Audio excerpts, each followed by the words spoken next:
A girl goes missing in the woods. The woods had always been a place of wonder and excitement for 10-year-old Emily. She spent countless hours exploring the trails, climbing trees, and chasing after squirrels, her blonde pigtails bouncing with each step. Her parents, Sarah and John, had always been cautious, but they had never imagined that their daughter's love for adventure would one day lead to her disappearance. It was a crisp autumn afternoon when Emily set out on her solo hike. The sun was shining, casting a warm glow over the forest, and the leaves were rustling in the gentle breeze. Emily had been warned to stay on the trail, but she had always been drawn to the unknown. And the woods seemed to whisper secrets in her ear. She had packed a small backpack with snacks, water, and a map, and had promised her parents that she would be back by dinner time. As Emily walked, the trees seemed to grow taller and the shadows deeper. She heard the distant call of a bird and the rustle of small animals in the underbrush. She felt a sense of freedom and exhilaration, as if she was exploring a whole new world. But as the sun began to set, casting long shadows across the forest floor, Sarah and John started to worry. They called out Emily's name, but there was only silence. They searched the woods, their flashlights casting eerie shadows on the trees, but there was no sign of Emily. As the darkness deepened, Sarah and John's anxiety grew. They called the police, and soon the woods were filled with the sound of sirens and the flash of headlights. Search parties were formed, and the woods were combed. But still there was no sign of Emily.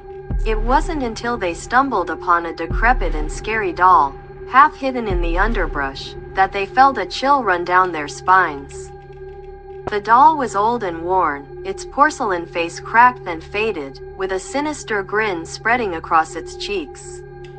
But it was the eyes that caught their attention. They seemed to stare right through them, filled with a malevolent intensity. Sarah and John exchanged a nervous glance. Where was Emily? And what was this creepy doll doing here? They decided to take the doll back to their house, hoping that Emily might return, or that they might find some clue as to her whereabouts. As they approached their front door, however, they noticed something strange. The doll, which had been limp in John's arms, suddenly stiffened. Its eyes, which had seemed so lifeless before, now sparkled with a faint, otherworldly glow. Sarah and John froze, unsure of what to do. And then, in a voice that was both familiar and yet completely alien, the doll spoke. "Mom, Dad," it whispered, its voice barely audible. I'm here." Sarah and John stared at each other, their minds reeling with shock and confusion. And then, as they looked back at the doll, they saw something that made their blood run cold. The doll's face, which had seemed so lifeless before, was now contorting into a twisted, inhuman grimace. Its eyes were glowing brighter now, and its voice was growing louder, more urgent. "Mom, Dad," it repeated, its voice now a desperate, anguished cry. I'm Emily." As the truth dawned on them, Sarah and John felt their world turned upside down. The doll, this twisted, creepy thing, was their daughter. And she was alive. But how? And why? And what had happened to their little girl in those woods? The questions swirled in their minds as they stared at the doll, their hearts heavy with fear and uncertainty. As they stood there, frozen in shock, the doll's eyes seemed to bore into their souls.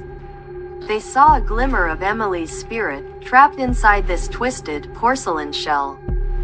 And they knew that they had to find a way to free her, to bring their daughter back to life. But as they reached out to touch the doll, they felt a sudden chill run down their spines.